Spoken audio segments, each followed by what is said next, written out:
Alrighty, and go. Hello, Professor Alator. My name is Tyler Hoffman, and this is my third speech.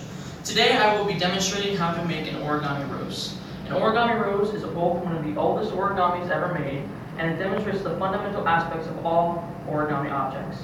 To begin, we will start with a basic piece of copy paper. This is completely fine with any piece of copy paper. You simply find one in the printer, or wherever you may have it.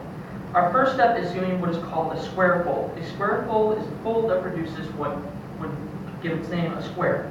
This is taken by taking the first top corner and folding it down perpendicularly so it produces a triangle. This will produce what is called a label, which will be removed to produce a regular square, which will give us the object I have before you, a basic square. After you have your basic square, you want to do another square fold, which produces another triangle. This will cause a crosshair, which will be used in the later process.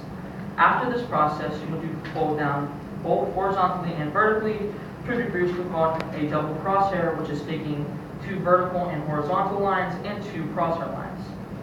After this is completed, we will fold on one of the square folds we produced earlier, giving us a triangle. This will then be taken into one of the fundamental foundations of origami, which is taking two reverse folds and pushing them in to produce an even smaller square. This square here is the fundamental foundation of origami and will be used in every origami ever made. The next two folds will be called L folds. After the two folds are completed, we will have what is obviously an L. An L fold is completed by folding the top and bottom corners up to each other and then folding the triangles, which are produced after that, into each other. After this is done, of course, it will produce an L fold, which I have made at this moment. An L. The next step is the hardest part of the origami, and that is producing what is called folds. The folds is done by taking the middle and twisting it in your hands tightly as possible so that you cause what is called the petals in every other rose. After this is completed, you want to simply let it go out. Once it's let go out, little pieces of paper will become folded down. From this, you want to produce another reverse triangle fold. By doing this, you produce the petals, and afterwards you will have a complete rose, which will be twisted after the folds are back.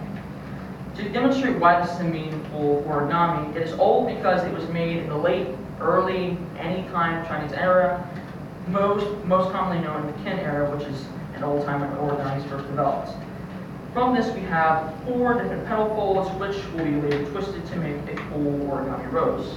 We now have the origami rose full petals, which we'll later twist and pull back out to create an origami rose. Thank you very much.